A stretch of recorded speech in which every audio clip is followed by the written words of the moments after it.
Buenos días, hoy 3 de julio, en Filosofía de la Historia.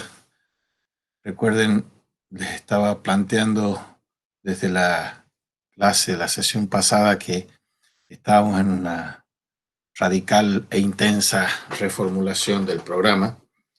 Entonces hoy voy a hacer la última presentación. Ya está casi listo como para que les mande por escrito. Sí, o sea, el martes que viene ya va a estar totalmente escrito. Y ahora les voy a hacer la presentación, porque lo que faltan son los datos de bibliografía, nomás, algunos. Y les recuerdo respecto de eso, no se amedrenten, no se asusten, porque estos programas de la materia meten miedo por la extensión, pero nada se va a evaluar de que lo que no se haya realizado durante las sesiones de clase. O sea, solo se evalúa lo que hemos visto. Lo que pasa es que siempre y cada vez estamos viendo las cosas desde distintos ángulos, distintos momentos. Recordemos el cambio de título. En el cambio de título mencionábamos que vamos a peinar la historia a contrapelo, porque la forma alternativa de ver la historia es una historia que llamémosle ensimismada o egocéntrica, o una historia que es la historia no escrita, la historia no oficial, que es la historia de los humillados, de los vencidos, de los olvidados de siempre. Es la otra historia. Por eso el título es La otra Argentina, la Argentina del otro. Ya hemos estado viendo varias veces eso, sobre todo cuando veíamos a partir de lo de Walter Benjamin. Pero Walter Benjamin está precedido por un señor que se llama Franz Rosenzweig, y que es el que echa a andar esta radical reformulación de la filosofía, diciendo que hay dos temas filosóficos centrales, que son el del otro y el tiempo, la alteridad y la temporalidad. Y eso, en una icónica frase, dice: necesitar del otro para lo más propio, y lo que es lo mismo, tomar en serio el tiempo. Y un discípulo brillante de él, un judío lituano, que no lo tuvo de profesor directo, obviamente, pero es que su libro, el de Rosen, La Estrella de la Redención, se tornó en libro clave para repensar la filosofía por parte de Levinas, pero también, antes que Levinas, del propio Walter Benjamin. Walter Benjamin elabora su filosofía siguiendo los pasos de Rosenzweig.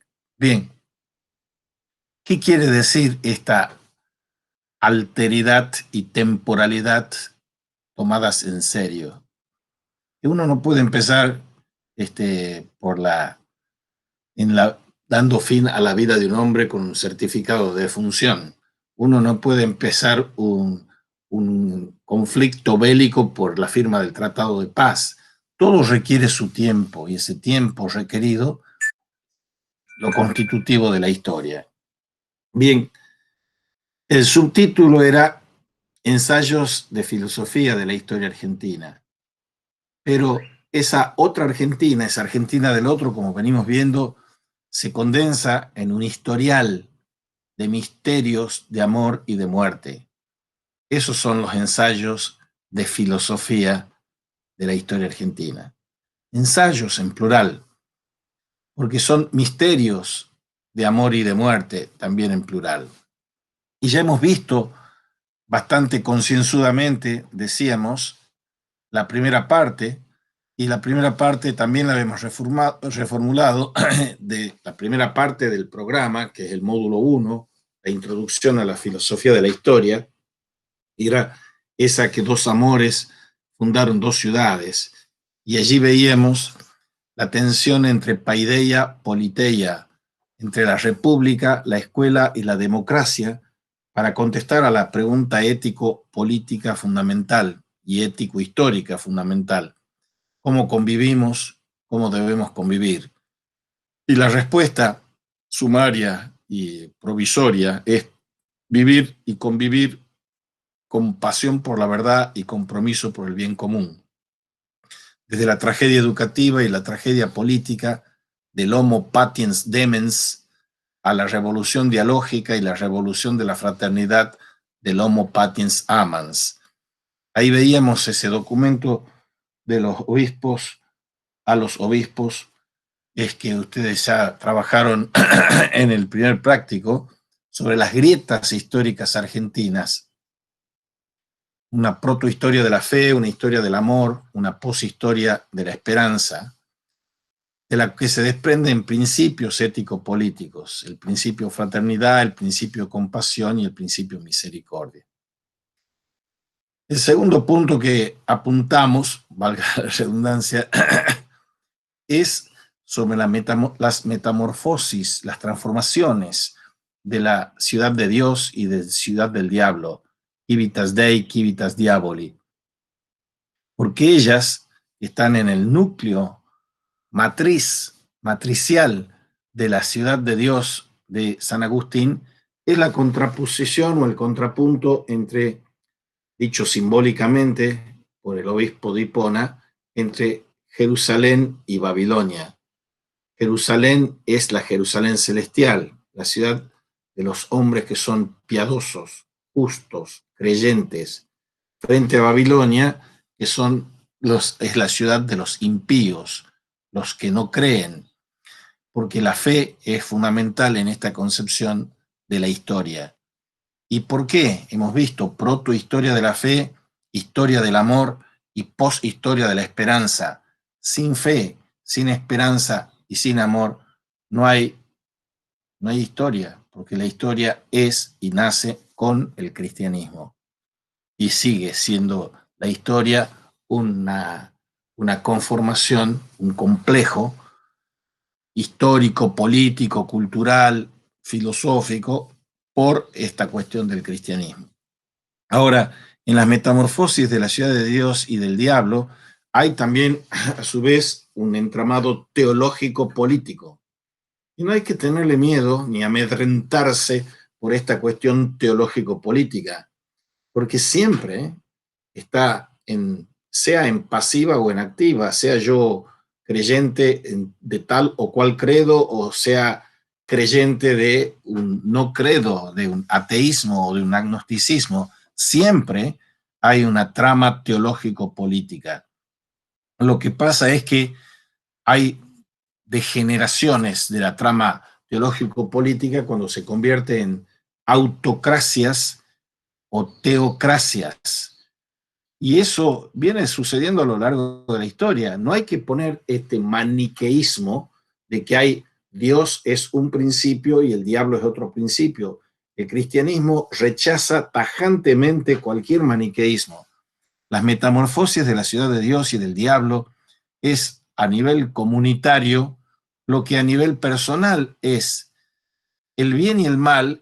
Dios y el diablo, dicho entre comillas, están habitando el corazón de cada persona y de cada pueblo. Entonces, es importante ver y leer las grietas existenciales y o grietas históricas o conjuntiva como modos modernos de ese maniqueísmo que hay que combatir. Y ese maniqueísmo, como aparecía en el artículo ese a los obispos, nos está poniendo a nosotros, todos nosotros, en cada momento de nuestra vida, ante la opción de la vida o la muerte, del bien y del mal, de la justicia y la injusticia, de la equidad y de la iniquidad de la inequidad. Siempre estamos ante esas decisiones. Todas nuestras decisiones tienen que ver de una o de otra manera con estas opciones: vida, muerte, bien, mal, verdad, mentira, justicia, injusticia. Pero todo eso a su vez está profundamente atravesado y pautado por la cuestión escatológica. Hemos visto ya en los conceptos claves de la introducción a la filosofía de la historia que toda filosofía, con su búsqueda de universalidad, de necesidad y de eternidad, está buscando los principios de todas las cosas. Principios en griego es archai, principio es arge. Entonces, buscar de dar razones desde los principios y en función de los principios es la filosofía entendida como argeología. En cambio, la teología en el sentido, después de la teología revelada, que es la teología, en este caso nuestro, del judeocristianismo, es escatología. O sea, toda tensión filosófico-histórica es a la vez argeológica y escatológica. Eschaton no es telos, eschaton es el fin último, porque un griego que no tienen concepción histórica como manda el judeocristianismo, por decirlo así, no tienen eschatología, porque tienen una concepción de la necesidad y del telos. La eschatología se llama teleología para un Aristóteles o para un Platón o quien fuese.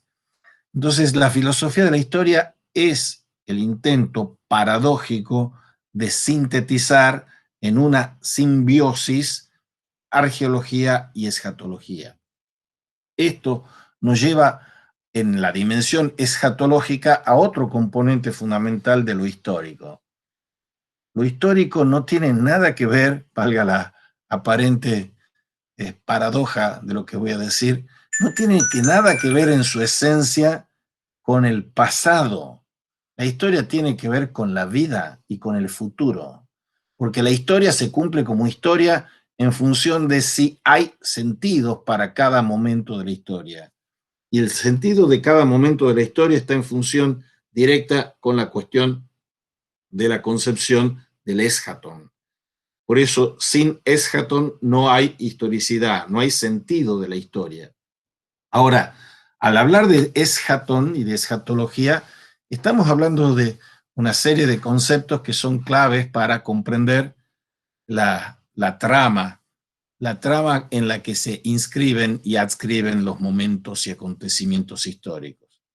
Y esos términos son el término promesa, profecía, compromiso, futuro con F mayúscula, porque la historia está lanzada en un proyecto, en el proyecto de la vida de cada uno y en los proyectos de los hombres en comunidad, un proyecto que está lanzado hacia el futuro. Y si no hay futuro absoluto, me invento futuros.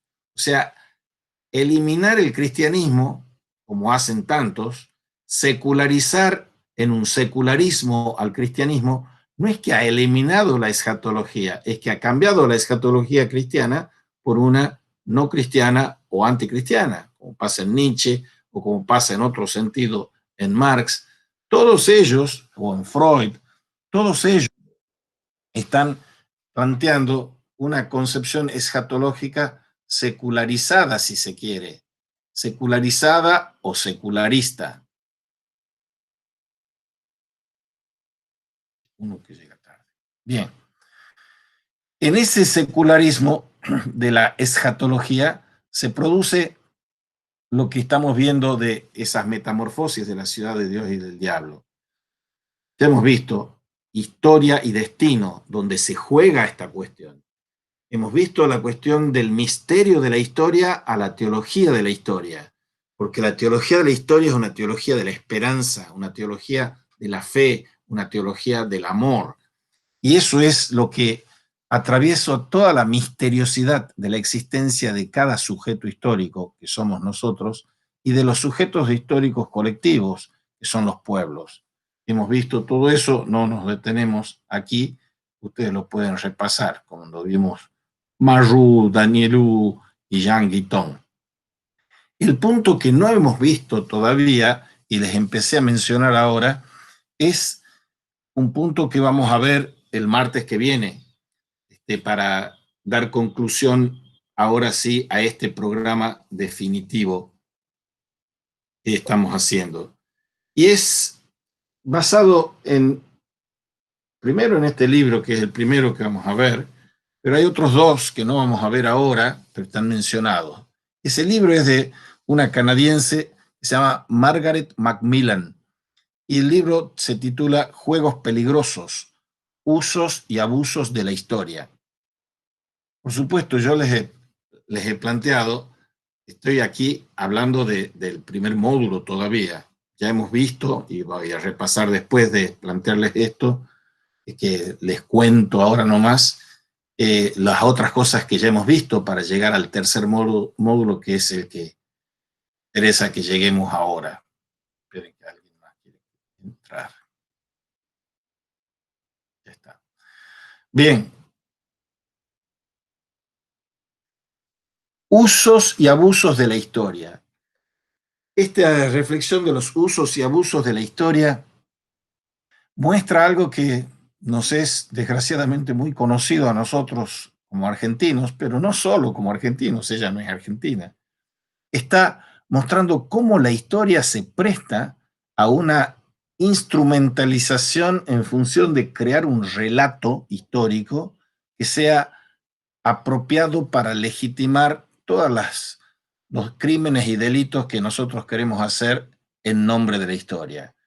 El uso de la historia es lo correcto, el abuso de la historia obviamente es lo incorrecto y lo no ético. En la locura por la historia, como la llama Macmillan, también se presenta esta historia como consuelo. Y se pregunta Macmillan a quién le pertenece el pasado. Porque la cuestión, ¿para qué sirve la historia, papá? Como le preguntaba el hijo al padre historiador en el comienzo de la introducción a la historia que hace Mark Bloch. ¿Para qué sirve la historia, papá? Y si la historia es maestra de la vida, como se suele decir, si sirve para algo es para aproximarnos a la comprensión del incomprensible misterio de quién soy o de quiénes somos. No digo solo qué es un argentino o qué soy yo, sino quién soy yo y quién es un argentino. En este caso nuestro, de ensayos de una filosofía de la historia argentina. Entonces, la cuestión de historia e identidad está íntimamente entrelazada. Entonces, si yo les pregunto a ustedes, ¿por qué de ustedes dicen que son, si es que dicen, que son argentinos? ¿Qué es lo que los identifica como argentinos? Y entonces uno puede apelar a fantasmagorías y mitologías de nuestras identidades nacionales. Porque esta señora canadiense está haciendo este libro sobre usos y abusos de la historia, teniendo en cuenta lo que significa la trama bastante nefasta entre historia y nacionalismo, o si quieren, entre historicismo y nacionalismo. El concepto de nación es un concepto insigne, egregio, extraordinariamente importante y extraordinariamente peligroso. Nación, nascitur, es como naturaleza, nación, es donde uno nace. ¿Cuál es el lugar donde nace? ¿Cuál es la patria de uno? La patria, como patria nacional de uno, se ha dicho, es la infancia. La patria o la nación ha tenido un auge cuando empiezan a despuntar los nacionalismos. La primera semilla de esos nacionalismos está en el primer módulo monográfico que vamos a ver, es en la transición en torno de 1810 y 1816. Ahí está naciendo la nación argentina. Y entre 1810 y 1816 tenemos dos líneas genéticas, ideológicas, filosóficas y teológicas, ¿por qué no decirlo? Una encarnada en un señor que se llama Francisco Suárez y otra que se llama un señor Jean-Jacques Rousseau. Y uno tiene del conocimiento tipo Villiquen de la historia, o como se decía en mi época de estudiante, del resumen Leroux de la historia, uno tiene una imagen edulcorada, adocenada de los héroes, los padres de la patria y todas esas cuestiones, y no sabe, y no quiere saber muchas veces porque no quiere meterse en esas honduras del misterio, qué es lo que nos hace a nosotros, nos da a nosotros una cierta identidad.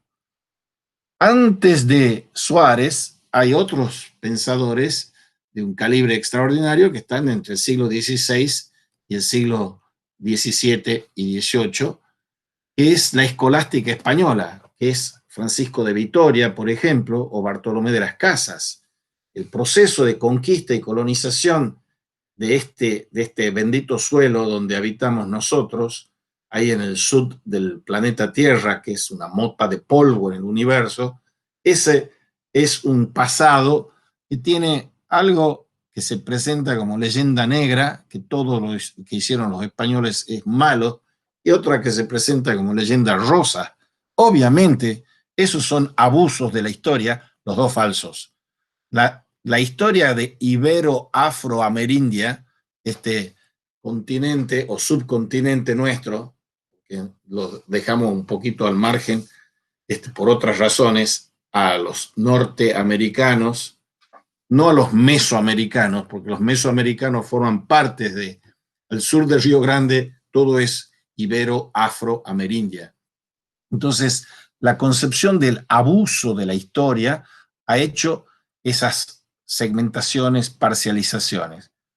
Y la Argentina es una de las repúblicas, para no decirlo despectivamente, una de las republiquetas de estas que llaman latinoamericanas y no ibero-afroamerindias o iberoamericanas si no se quieren poner tan exquisitos. ¿Por qué es significativo en esos usos y abusos, en esas distorsiones de la historia? ¿Por qué es significativo que no le digamos Latinoamérica, sino ibero-afroamerindia? Latinoamérica, nomen omen, las palabras tienen su destino en el sentido de Jean Guitton. Entonces, decir Latinoamérica es decir un nombre que es de origen francés, por decirlo así, y está cercenando todo lo que es el pasado colonial que tiene sus sombras inmensas, genocidas, pero tiene sus luces también.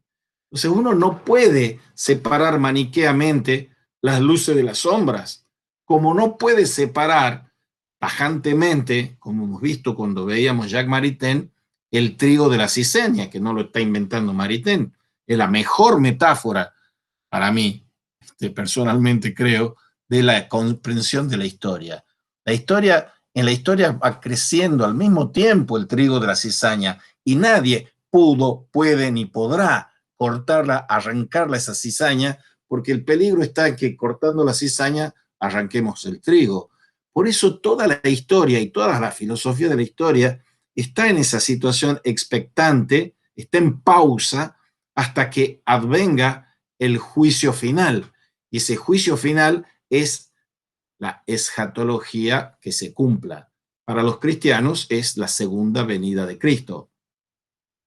La cuestión aquí, usos y abusos de la historia, es que la nacionalidad argentina, como la nacionalidad venezolana, colombiana, uruguaya, alemana, coreana, china, esa nacionalidad argentina está desprendiéndose por una balcanización de este subcontinente propiciada por los ingleses, los holandeses, pero principalmente los ingleses. Y esa propiciación de la balcanización, de la fragmentación de las repúblicas en este subcontinente, va en contra de lo que nuestro gran San Martín, y para mí más grande aún que Bolívar, aunque la historia de esas volteretas, esa ideal, si quieren, bolivariano sanmartiniano de la América Grande, en la que estaba como una unidad. Ahora, el nacionalismo ha sido una exacerbación que también ha tenido sus momentos, sus pausas y sus procesos lentos, a pesar de la vertiginosidad, cuando uno habla de siglos que son como horas o como segundos en el proceso histórico. Y ese proceso empieza a arrancar cuando se está conformando una burguesía, Estamos hablando del siglo XIV. Pero del siglo XIV al siglo XVIII se van precipitando y se van cristalizando las nacionalidades. Ahora, esa nacionalidad, ¿por qué está surgiendo en la burguesía? Porque está supliendo, suprimiendo y suplantando lo que había sido el feudalismo y ese otoño de la Edad Media en el que van surgiendo las ciudades y las ciudades están apuntando a confederarse en los imperios.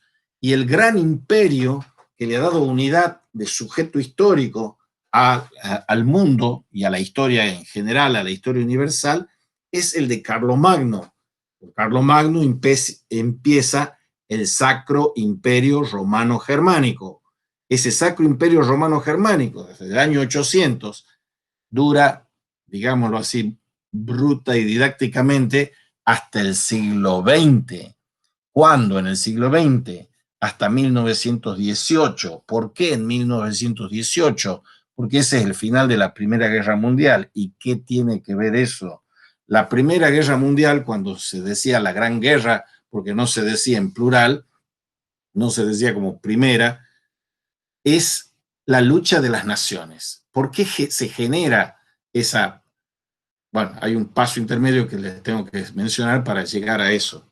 El paso intermedio es la Revolución Francesa, porque donde se empieza a quebrar el Sacro Imperio Romano Germánico es con Napoleón Bonaparte.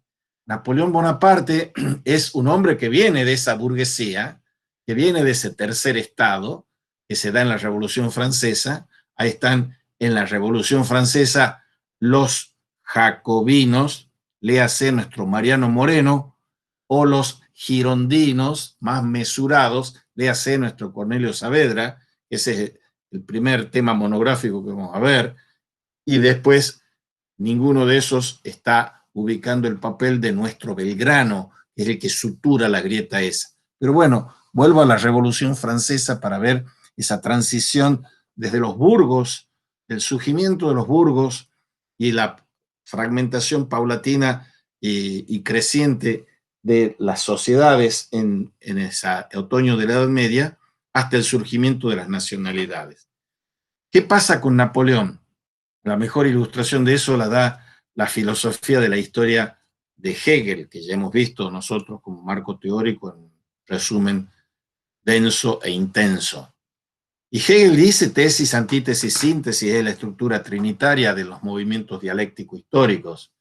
Entonces él ve todo bajo la especie de esa trinidad dialéctica. ¿Y cómo ve la historia? Nos quedemos solo con la historia del Homo patiens amans patiens demens de la modernidad tardía. Y él dice, la tesis es la monarquía absoluta. La antítesis, ese tercer estado, es la burguesía. Está tomando la Bastilla y que está produciendo la revolución y lo está decapitando a Luis XVI. Y la síntesis, siempre la síntesis es una supresión, conservación y superación de lo anterior. La síntesis es Napoleón Bonaparte, porque Napoleón Bonaparte significa quedarse como un emperador y él se toma la corona, se las quita al poder espiritual y se la pone él, pero es un emperador, como un emperador absoluto, que está proviniendo de la tesis, de la antítesis que es la burguesía. Entonces, la figura de Napoleón y lo napoleónico, lo bonapartista en la historia, significa un paso para que cuando eclosione eso, porque lo que está eclosionando va a ser la lucha que hay entre los franceses y los ingleses, los alemanes frente a los franceses y los ingleses, que eso es lo que se está dando en la Primera Guerra Mundial, y eso en una escala más macro y ecuménica se va a dar en la Segunda Guerra Mundial. ¿Y por qué hablamos ahí de naciones? Las naciones se van gestando poco a poco. Las primeras naciones en este occidente se van gestando en España, en Francia, no en Italia, no en Alemania, porque Italia y Alemania son las naciones retardadas. que se van a configurar como naciones en el siglo XIX. Entonces ahí hay un celo por cuestiones recontraeconómicas de que se querían quedar con la mayor parte del pastel entre las distintas naciones, porque dice el propio Hegel que la historia avanza por movimientos disruptivos, que son esos movimientos dialécticos. Entonces, toda la historia es la historia de Dios, la historia del espíritu absoluto que se va desplegando. Pero ese espíritu absoluto, ese espíritu Weltgeist, ese espíritu del mundo, está constituido por una trama dialéctica de la lucha a muerte de los espíritus particulares que los Volksgeister, los espíritus de los pueblos. Entonces, cada pueblo tiene una hora de privilegio y de hegemonía. Entonces, en un momento, supongamos con Carlos V, en la época del siglo XVI, que está el luteranismo y todo eso, hay una cuestión clave ahí que los españoles son los que tienen la batuta, pero después se van a estar peleando con los franceses, con los ingleses. ¿Qué pasa? Cuando va decayendo el imperio español, y ahí estamos nosotros con el surgimiento de nuestras repúblicas después, en el siglo XVIII, cuando está decayendo, pasamos de los Habsburgo a los Borbones. Borbón es un francés, Carlos III. Carlos III es la Ilustración en España. Todos esos son temas que tenemos que ver o que están incluidos en los temas monográficos y que vamos a ver lo que podamos y si no podemos, les queda a ustedes como opción para las monografías, etc. Entonces, la lucha entre los espíritus particulares es la lucha en la constitución de la nación más poderosa. Pongamos por caso la cantidad de feudos, principados y potestades que tenía Alemania desde el feudalismo, perdura en ese predominio de los caciquismos o feudalismos o principados hasta el siglo XVIII y XIX. Pero como le pasaba en la época de Maquiavelo a Italia, que tenía muchos estados balcanizados y no tenía una nación, y lo que Maquiavelo quería es que se constituya una nación, y no llega hasta el Risorgimento y hasta el siglo en Italia. Y en Alemania pasa lo mismo. Hay esos estados, pero tenía dos focos que buscaban hegemonizar la historia. Un foco es Prusia, pongamos por caso Berlín, y otro foco es Viena, Múnich, el sur. O sea, Baviera, Austria, quieren ser las que hegemonizan la unificación de Alemania. Y Prusia también, y hay una lucha entre el sur y el norte ahí.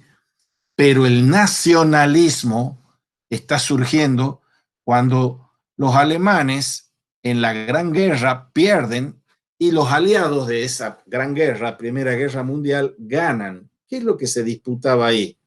Todos ellos eran imperialistas, colonialistas, y lo que habían hecho era fagocitar todas las unidades menores, las unidades de los pueblos, de las historias. Al fagocitarlas, los que eran con la mayor parte estaban tranquilos, por decirlo así. Pero los alemanes, que tenían una gran pujanza en la parte industrial, productiva, veían que ellos, como al ser derrotados en la guerra, no tenían chances de ocupar espacios y tener mercados y tener colonias. Entonces, la Gran Guerra es una guerra por cuestiones económicas y cuestiones de imperios y de colonias. La pierden los alemanes. Y al perderla, eso se constituye esa derrota en 1918 de los alemanes, sella el pacto ominoso, tétrico, por las consecuencias, que es el pacto de Versalles. ¿Y qué es lo que surge ahí? Ese huevo de la serpiente, como dice la película de Ingmar Bergman, que va a generar los nacionalismos del siglo XX. Nacionalismos, populismos, que llegan hasta el día de hoy. Todas esas recetas nacional populistas que hay rondando en el mundo, sea la de Trump, la de Bolsonaro o la de los argentinos o los que fuesen, todo ese nacional populismo está encarnando lo peor del nacionalismo. Ahora, aquí viene una de las grietas dentro de los usos y abusos de la historia que tenemos nosotros en particular, y es la cuestión de que unitarios y federales, ilustrados y románticos, por ejemplo, Alberdi y Sarmiento, están propiciando algo que es a la vez, paradójicamente como suena, nacional y liberal. Pero si hay que ponerle el sustantivo como prioritario, hay que ponerle liberal. Por eso, el segundo punto de usos y abusos, el segundo y el tercero, que vamos a ver en el curso del curso, es los que ofrecen el mayor historiador probablemente de la Argentina, que se llama Tulio Alperín Dongui, y otro inmensamente positivo que se llama José Carlos Chiaramonte. José Carlos Chiaramonte, en medio de la vorágine o el vórtice o el torbellino de los populismos que imperaban en la Argentina, estoy hablando desde ayer, de cosas que han pasado en la segunda década del siglo, primera y segunda década del siglo XXI. Entonces ese señor escribe un libro que se llama Lenguaje de clases y revisionismo histórico. Y él habla ahí de ese historicismo romántico como una individualización de los fenómenos colectivos. Y habla ahí algo de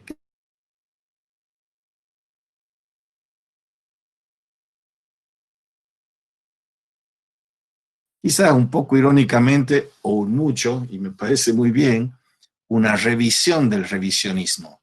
Porque la historiografía argentina pareciera que ha sido acunada y acuñada por el señor Bartolomé Mitre, con sus historias de Belgrano, sus historias de San Martín, que ha generado esa historiografía liberal.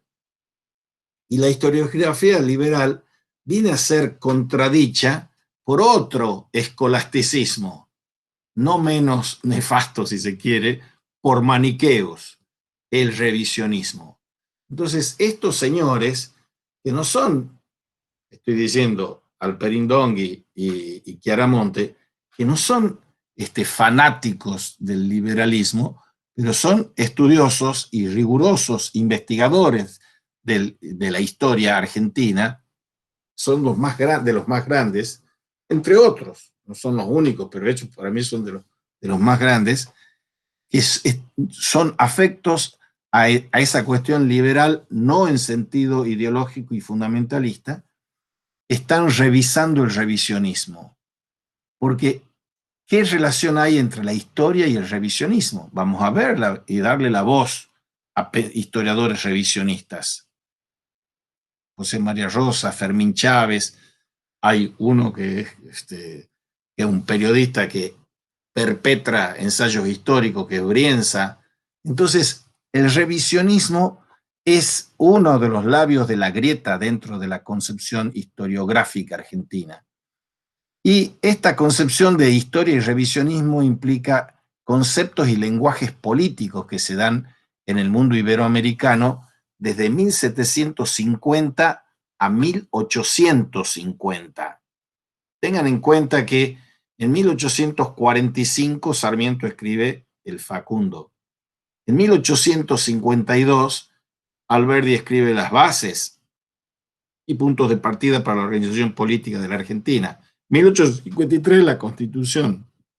En 1750 estamos en pleno siglo XVIII y están naciendo o prenaciendo los patricios, héroes y protagonistas del 1810, nacen un poquito más tarde, pero en 1750 se está generando todo eso de las mutaciones que había sido de los Habsburgo a los Austrias y de los Habsburgo o Austrias a los Borbones, y Carlos III era el más importante, pero después vienen los Borbones que vienen también entrando en decadencia hasta llegar al espantajo ese que tenemos ahora de los Borbones actuales en el siglo XXI.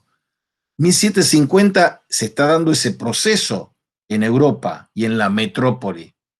Y faltan unos cuantos años, décadas, para que vayan implosionando el imperio español, asusado muchas veces por Inglaterra y Holanda, que por intereses económicos querían desbancar a los españoles que tenían la joya de la corona, que eran estas tierras, y estos oros, y estas platas, y estos esclavos, y estos aborígenes, y estos pueblos originarios.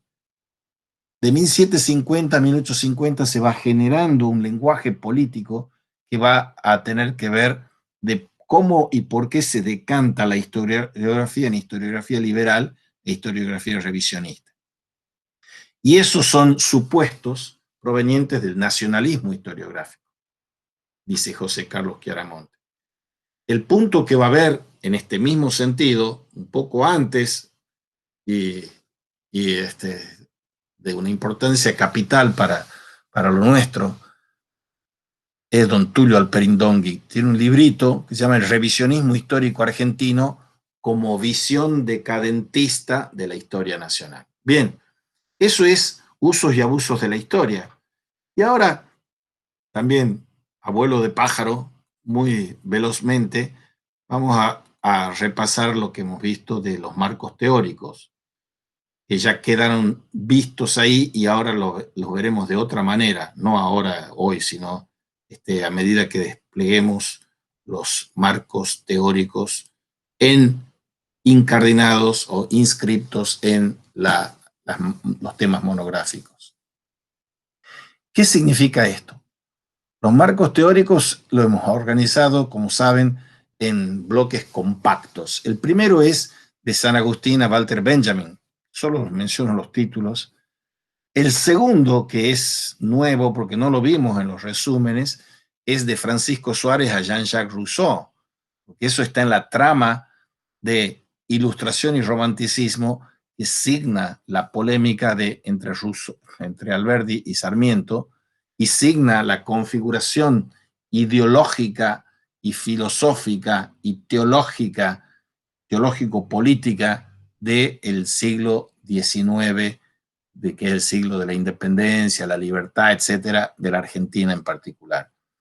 Porque pasan, con Francisco Suárez sí me detengo un poquito, y Rousseau, de la soberanía popular en la monarquía barroca al democratismo de la voluntad general y del contrato social como preludios ilustrados del romanticismo político. Les he dicho que en la escolástica española, que es la escolástica de oro se llama, es la del siglo XVI.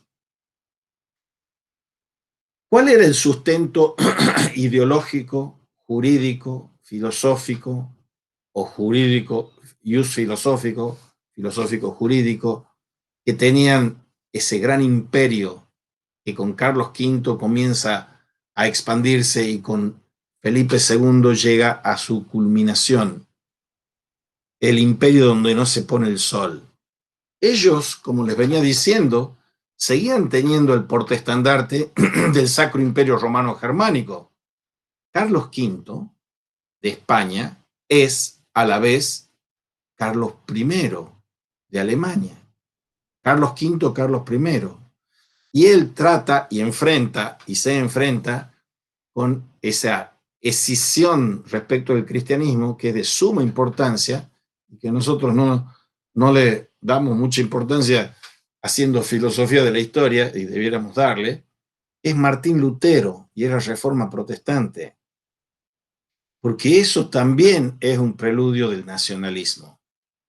Por criticar con todas las razones y muy buenas razones de crítica e indignación frente a la corrupción del papado medieval renacentista que tiene Lutero, él quería eliminar esa prostituta que era Roma, que era el Vaticano, esa Babilonia y esa meretriz que estaba que es el anticristo. El Papa es el anticristo, dice el señor Lutero.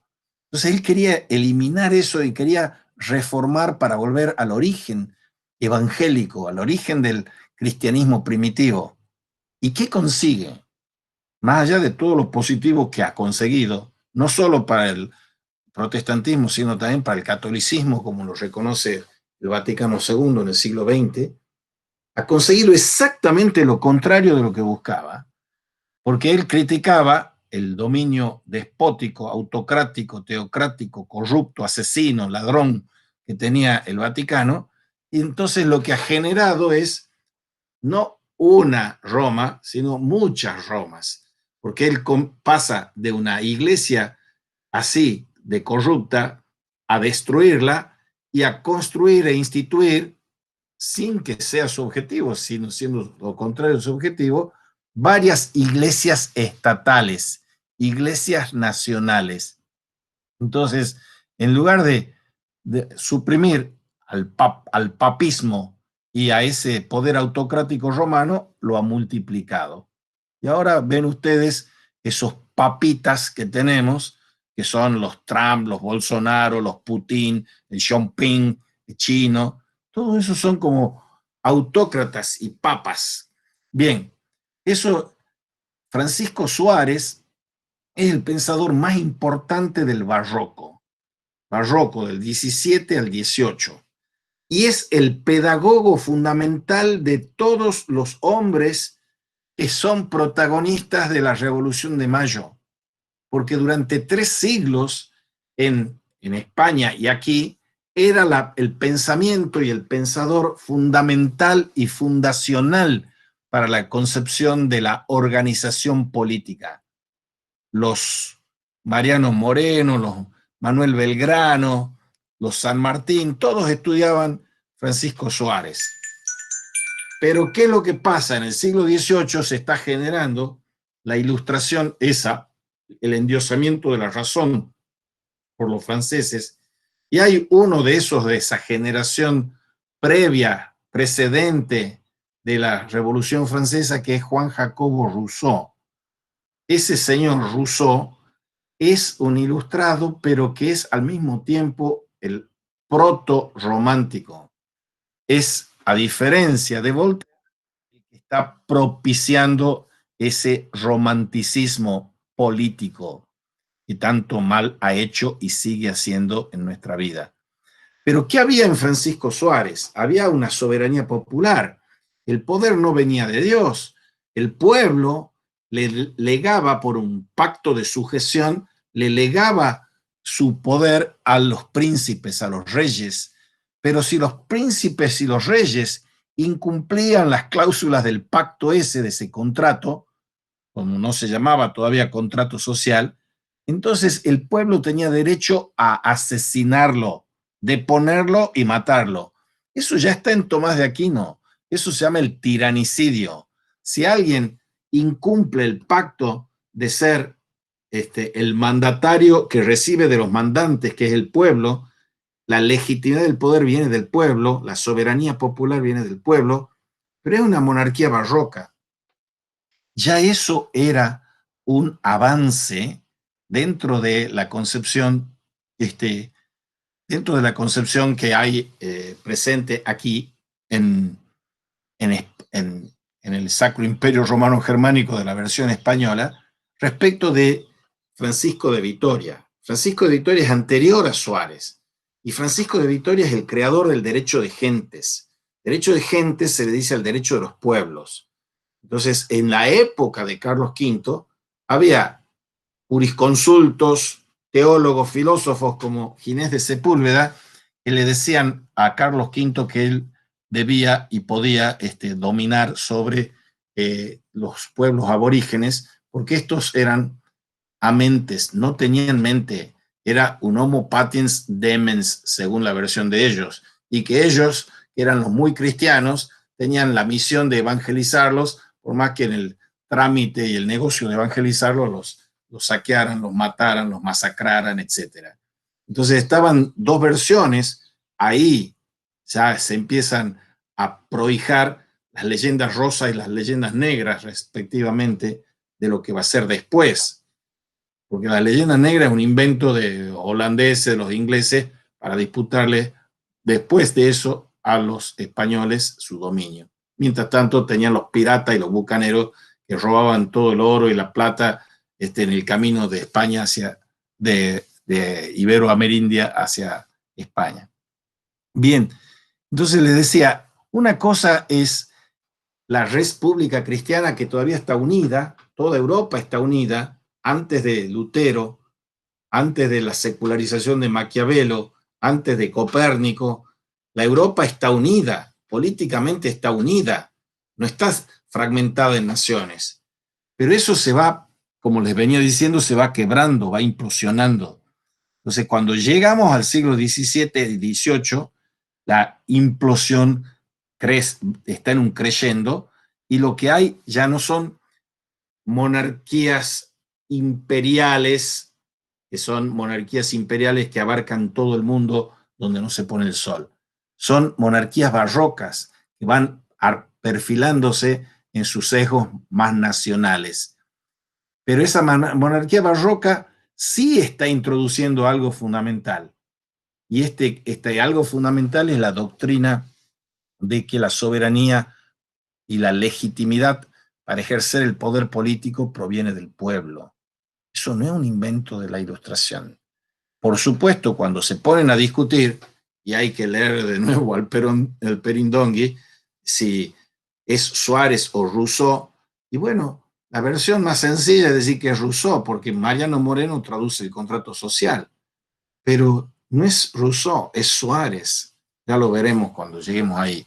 El tercer punto, que tampoco lo vimos, y que lo veremos en detalle cuando toque el tema, es de Kant y Herder a Vico, de Jean-Baptiste Vico, la polémica entre la Ilustración, que es Kant, y el romanticismo, que es Herder, y esa vía media que no es ni ilustrada, aunque es del siglo XVIII, ni romántica, aunque es también de ese siglo XVIII en que está despuntando el romanticismo, ni del siglo XIX.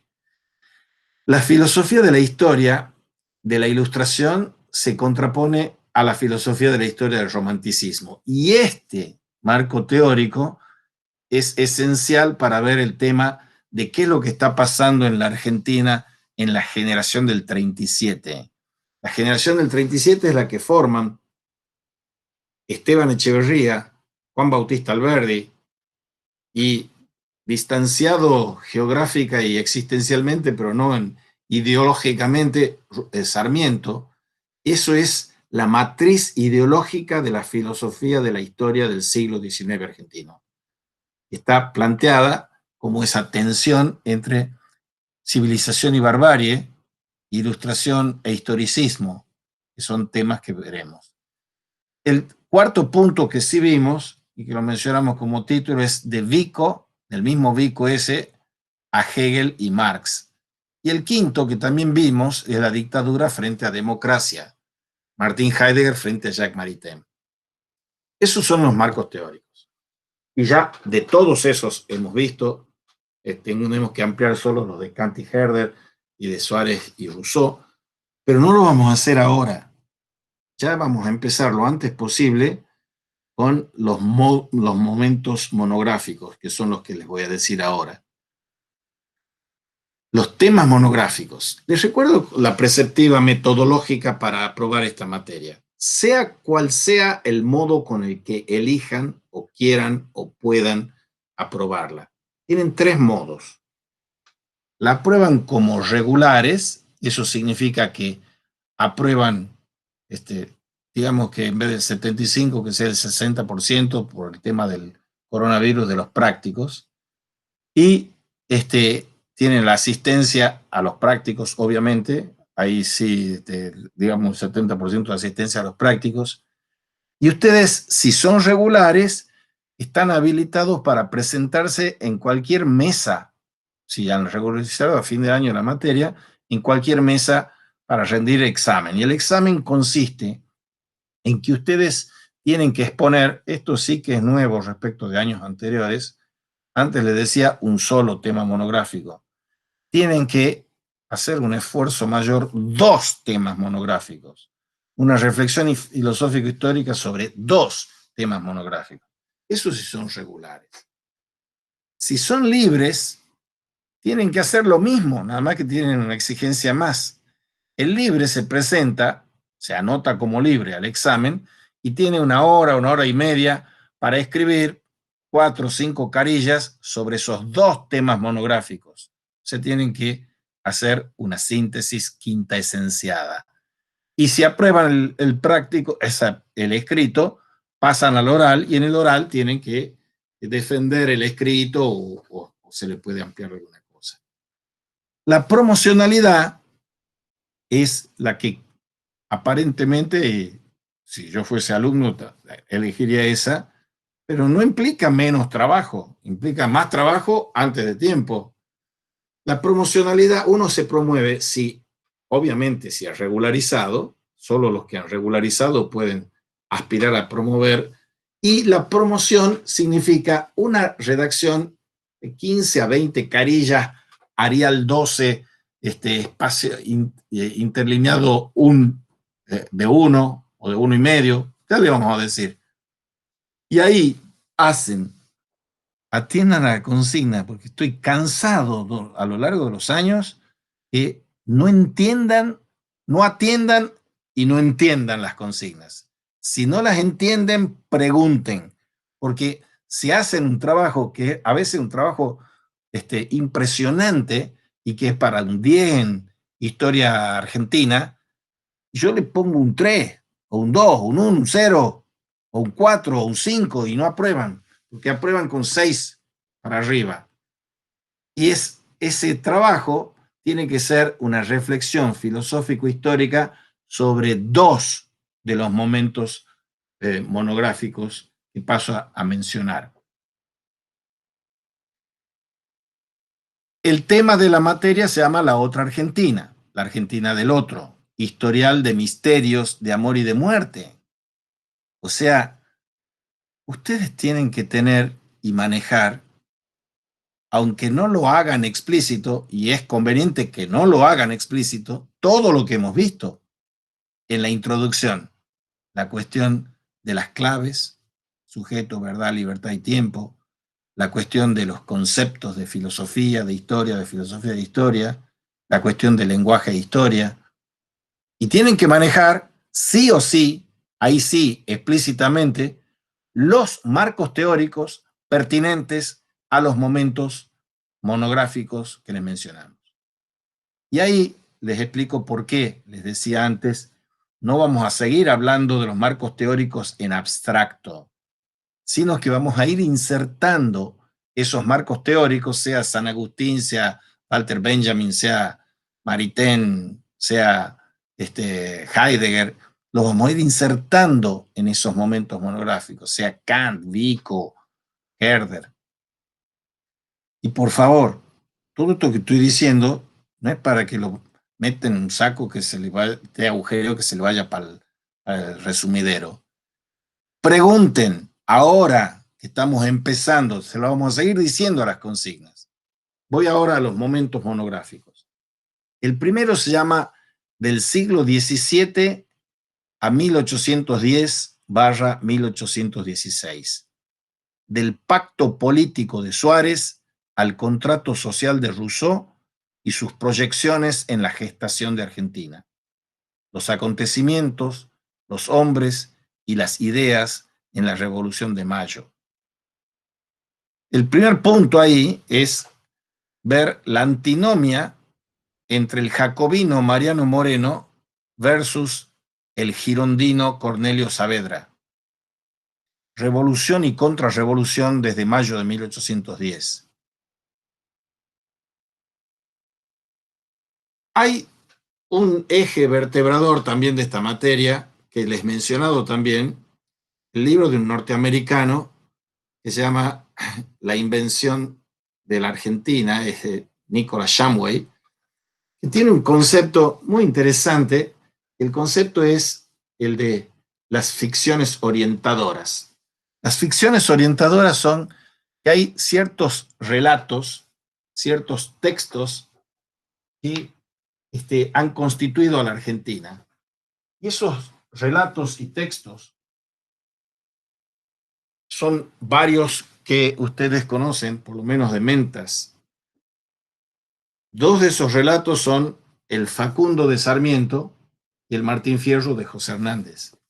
Ahora, yo en lugar de ficciones orientadoras, les pongo o les propongo para cada módulo ficciones constituyentes.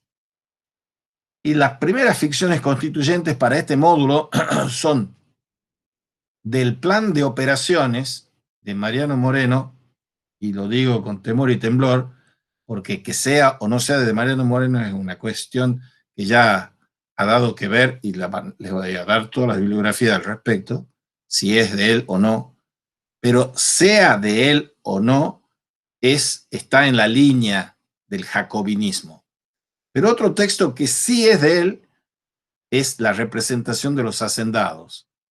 Pasar del plan de operaciones y de la representación de los hacendados de Moreno a las memorias y la autobiografía de Belgrano, y otro librito que es de literatura, de novela histórica,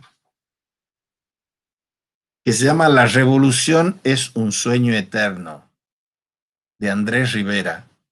El personaje central ahí de Mayo es Castelli. Es muy interesante para ver este complejo histórico. Es el primer Ficciones Constituyentes. Segundo, es un libro de Clusellas que se llama 1810, Revolución de dos Mundos, la presencia de España en el Mayo rioplatense. Tercero, es las dos independencias argentinas, sus protagonistas. Yo no les digo la bibliografía porque es apabullante y me quedo corto, por supuesto. Y están ustedes convidados e invitados a que nos colaboren con más. Pero estas que les damos nosotros, sí o sí entran en el módulo este. Es el primer módulo. Segundo, de 1826 a 1852, de Bernardino Rivadavia a Juan Manuel de Rosas. Primer acápite, el enfrentamiento de las dos Argentinas en gestación. Ahí tenemos, entre comillas, muchas comillas, unitarios y federales. ¿O es solo, les pregunto, una Argentina dividida contra sí misma? ¿A quién agrieta la grieta en la Argentina? ¿Hay una Argentina? ¿O hay dos Argentinas? ¿O hay 1000 Argentinas? ¿Hay un enfrentamiento de dos Argentinas? ¿O es solo una dividida contra sí misma? Aquí está, entre comillas, la ilustración de los unitarios y, entre comillas, contra el romanticismo de los federales. Si Belgrano era la sutura de la grieta entre Moreno y Saavedra, San Martín es la sutura de la grieta, la superación de la antinomia entre los unitarios, los Rivadavias, y los federales, los Rosas. Y les he puesto las comillas porque Rosa era más unitario que no sé qué. Un tercer acápite dentro de este 1826 a 1852 es la política liberal bajo la tiranía de Rosas, de un gran pensador argentino, que fue funcionario político, fue diputado, que se llama José Manuel Estrada. Y lo veremos en otro acápite después, en Católicos y Liberales en la generación del 80, José Manuel Estrada. Un cuarto acápite aquí es Rosas y la revisión de la historia argentina. Y un quinto acápite aquí es Barbarie y civilización, sangre y monstruos en el gobierno de Rosas. O sea, estamos viendo eso que es la tensión entre rosismo y antirrosismo, etc. Tercer tema monográfico, de 1837 a 1853, de la Asociación de Mayo a la Constitución de la Argentina, de Esteban Echeverría a la polémica entre Alberdi y Sarmiento, Ilustración bárbara o barbarie ilustrada, la ilustración y el romanticismo como matrices del pensamiento argentino en el siglo XIX, en la tensión entre civilización y barbarie. ¿Cuáles son las ficciones constituyentes aquí?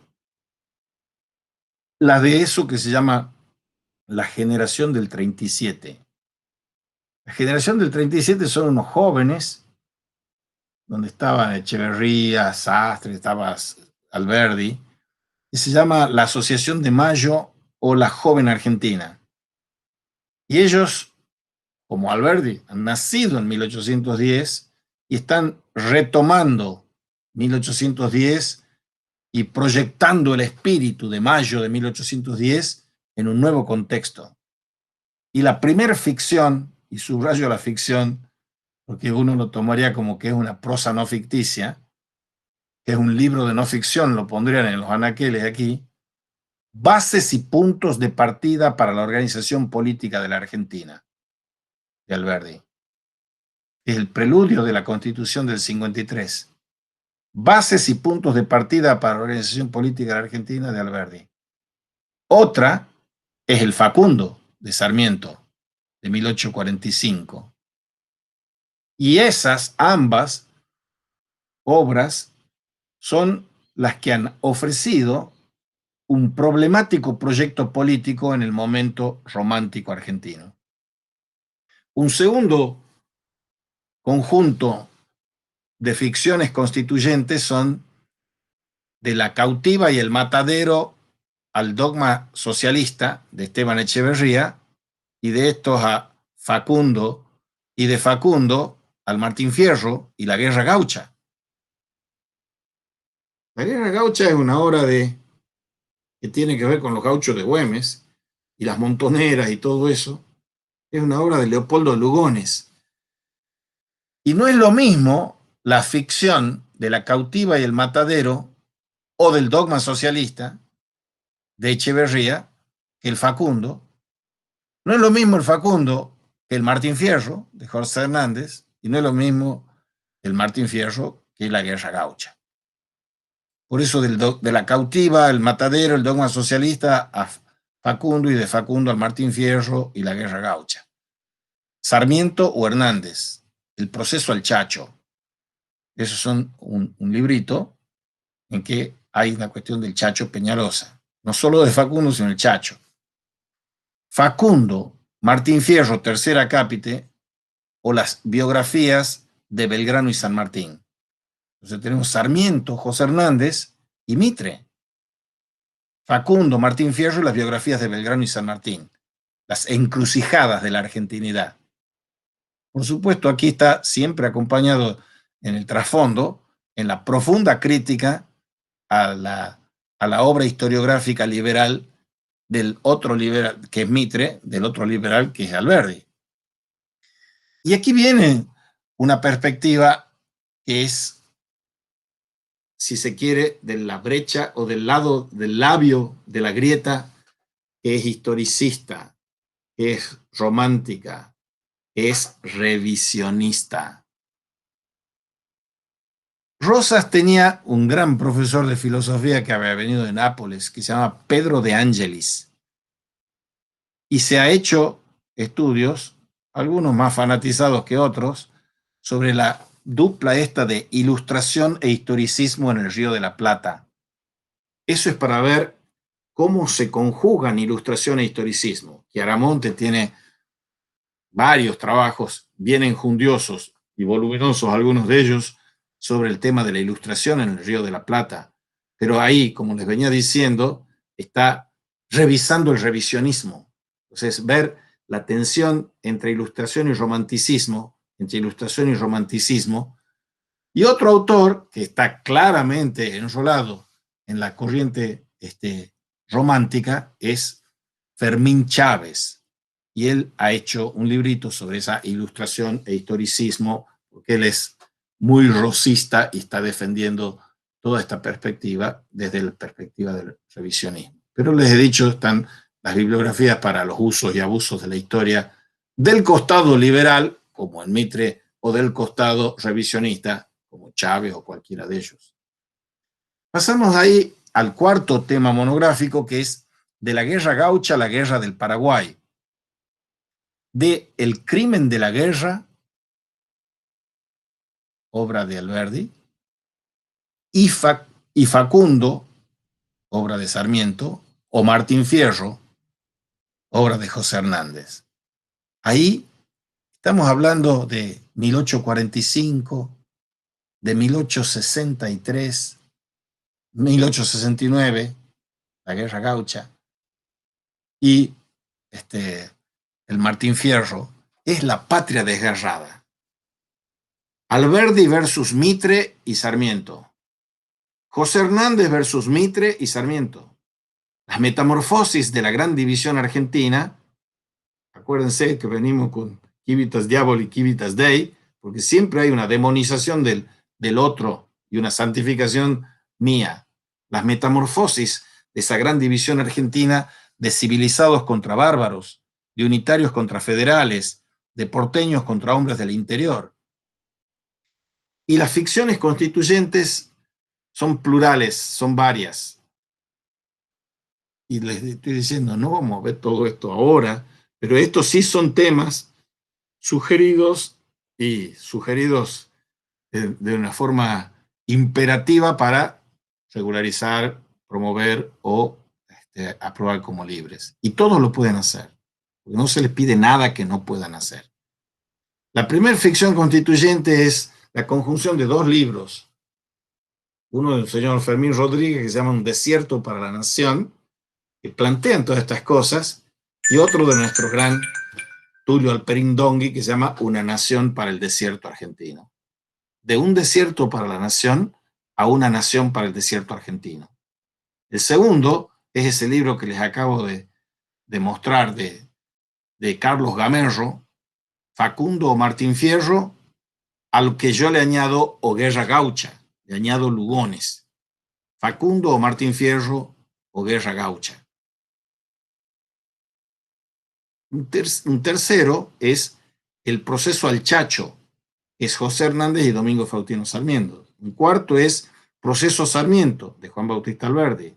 Un quinto es Proceso a Mitre, del mismo Juan Bautista Alberdi. La nación entre el ser y el acontecimiento en la historia de Belgrano de Mitre. Una reflexión sobre esa polémica que hace otro historiador y filósofo argentino que se llama Elías Palti. La nación entre el ser y el acontecimiento en la historia de Belgrano de Mitre. De ahí pasamos al tema de la generación del 80. El orden conservador y la tradición republicana. Católicos y liberales en la generación del 80. De Avellaneda y Roca a Estrada. Y hay tres textos que son dos de Natalio Botana y uno que es de Natalio Botana y Gallo. Los dos de Natalio Botana iniciales son El orden conservador y la tradición republicana. El otro, que es de Botana y Gallo, es De la República Posible a la República Verdadera, 1880-1910. Hay muchas más bibliografías, yo les menciono las que les indico como importantes para considerarlas sí o sí. Y el tercero es de Néstor Tomás Ausa, que se llama Católicos y liberales en la generación del 80. Y el último punto, solo se los menciono porque lo hemos visto y lo vamos a explayar después, es peronismo y antiperonismo. La antinomia argentina del siglo XX, década del 70, dictadura militar, terrorismo de Estado y guerrilla y otros crímenes políticos, democracia o dictadura, morir viviendo o vivir muriendo. Enrique Angelelli, Arturo Ponsati y Gaspar Risco Fernández, o Videla, Santucho y Firmenich. Amigos o enemigos de la democracia. Entre las ficciones constituyentes estamos aquí, después vamos a mencionar muchas más, algunas más, de Jorge Luis Borges a Leopoldo Marechal. Jorge Luis Borges era muy antiperonista, como su amigo Bioy Casares, como su amiga Victoria Ocampo, y Leopoldo Marechal era peronista y fue funcionario del peronismo, y tienen obras que son geniales para las letras, y no en pequeña medida son ficciones constituyentes de una y otra Argentina o de una tercera. Jorge Luis Borges tiene, yo les he seleccionado tres artículos que son tres artículos. Tres relatos que son fundamentales para aquí, se pueden mencionar muchos más, obviamente. Uno es el Aleph, otro es La muerte y la brújula, y otro es El jardín de los senderos que se bifurcan. De esas tres obritas o brazas de Borges, al Adán Buenos Aires y a Megafono la guerra de Leopoldo Marechal. Punzati tiene muchas obras, tienen historia de las instituciones, cuando enseñaba esa materia en Derecho. Tiene otra que es su tesis doctoral sobre Maritain, el tercer proyecto, y una que es una obra, la obra final de él, digamos, se llama Lecciones de Política, y muchas obras intermedias a esas, y vamos a verlas, y vamos a recorrer esa bibliografía para ver lo que un tucumano que vivía activamente, militantemente, y era uno de los dirigentes mayores que tenía el Partido Revolucionario Cristiano en esos años, y ocupó varios cargos públicos, y fue candidato a vicepresidente, candidato a gobernador de Tucumán, etcétera, y lo que ha significado. Y después Punzati ya murió, y hay bibliografías de los ensayos periodísticos de él en la Gaceta, que también va a estar en la bibliografía. Y Gaspar Rico Fernández es uno de los pensadores más importantes del siglo XX de la Argentina. Y es un tucumano que se formó en Salamanca, licenciado en teología y licenciado en filosofía con medalla de oro en Salamanca, era el mejor egresado en los años 50, viene aquí a fines de los años 50, y llegando aquí tiene un protagonismo central en la gestión cultural. Cuando en la época de la dictadura de Onganía lo nombran presidente del Consejo Provincial de Difusión Cultural, y él empieza una tarea impresionante, pionera, absoluta, en la creación del NOA cultural, del NOA como tal.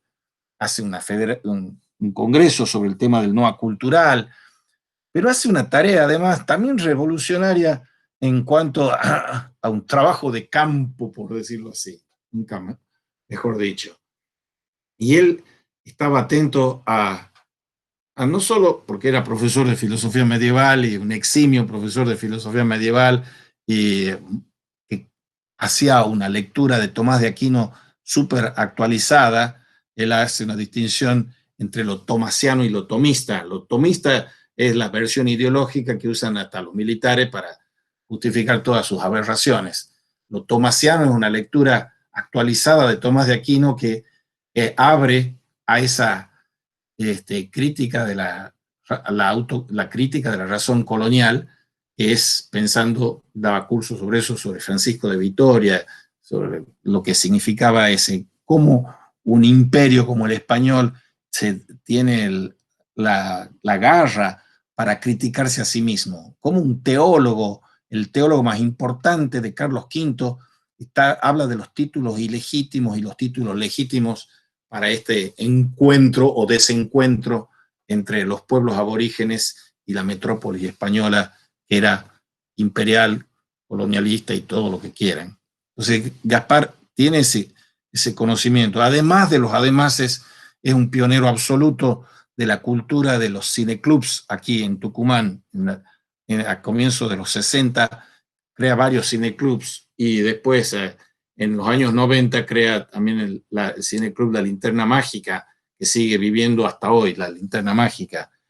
Pero aparte de eso, les mencionaba, cuando estaba todavía el presidente del Consejo Provincial de Difusión Cultural, él está siendo receptivo de la obra revolucionaria, pedagógica del señor Paulo Freire, un brasileño, y aplica esa tarea revolucionaria de la pedagogía de Paulo Freire a la educación popular y a trabajos de campo con el campesinado tucumano. Y hace un libro junto con los colaboradores sobre el campesinado tucumano.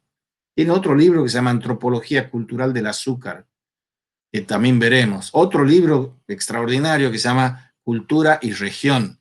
Aparte de las publicaciones y los libros que tiene hechos en el Centro de Estudios In Veritatem, que son las traducciones de Santo Tomás de Aquino sobre las cuestiones disputadas de la verdad. Pero tiene ese librito que es funcionario él de la dictadura militar de la Revolución Argentina de Onganía. Entonces lo empiezan a ver como si fuese un subversivo y lo echan. Estaban a punto de sacrificarlo porque era un sedicioso. Lo salvan a Gaspar Risco. Después lo echan y después lo echan de ese puesto y después viene la revolución, el proceso de reorganización nacional en el 76. Y ahí lo vuelven a los otros militares, de Videla, Macera, Agosti, todos ellos, los que han protagonizado el mayor crimen que existe en la historia argentina, seguido por detrás con los de la guerrilla que hemos visto en la vez pasada, esos crímenes lógicos, como diría Camille. Bueno, a Gaspar lo echan de la Universidad Nacional de Tucumán en ese momento, también por guerrillero, presunto guerrillero, sedicioso, subversivo. Bueno, Gaspar Risco Fernández tiene una obra poliédrica, tiene una obra maravillosamente compleja, rica y de una trascendencia que solo se puede explicar que uno no lo esté estudiando y enseñando y leyendo porque no hay profeta en su tierra, ¿no? Como dice el Antiguo Testamento. Es un pensador que marca a fuego la comprensión teológica, filosófica, cultural, cinematográfica, política, pedagógica, etc. Bien, esas son ficciones constituyentes. Hay un tercer hombre que no tiene, a mi juicio y mi conocimiento, y he buscado, no tiene la bibliografía, pero sí tiene el testimonio muy presente, que es Gerardo Pisarello, un gran abogado, un gran radical, el radicalismo más puro y más heroico posible. En ese momento comparte con Gaspar Risco y con Arturo Ponsati el mismo destino, no el mismo sino.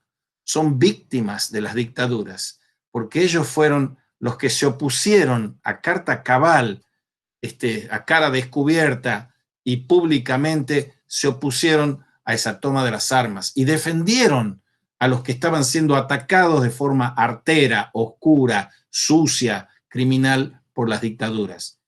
Era Gerardo Pisarello, como Ponsati, defensor de gente que estaba siendo perseguida por la dictadura militar. Y a él lo terminan asesinando en la dictadura militar. Y es un hombre como otros, Hipólito Solari y Irigoyen, otros radicales que han dado una lucha impresionante, titánica, en una época de las más oscuras que tiene el país. Pero eso para lo tucumano.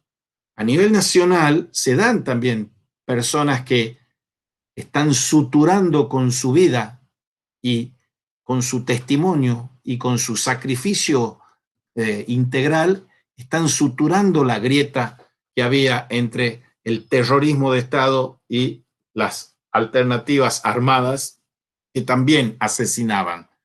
Y esos son personajes como Monseñor Angelelli, que junto con otros 2 sacerdotes y un laico han sido beatificados el año pasado por la Iglesia Católica, porque son víctimas asesinadas por la dictadura militar argentina.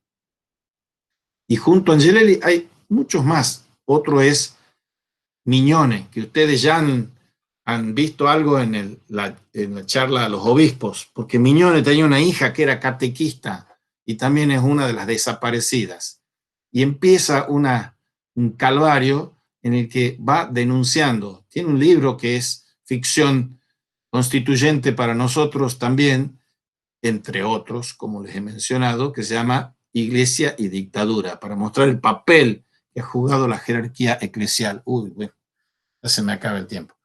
Pero ese es otro de la ficción constituyente. Y el otro es Bergoglio, el actual Papa Francisco, y los papeles, con las luces y sombras que uno puede tener.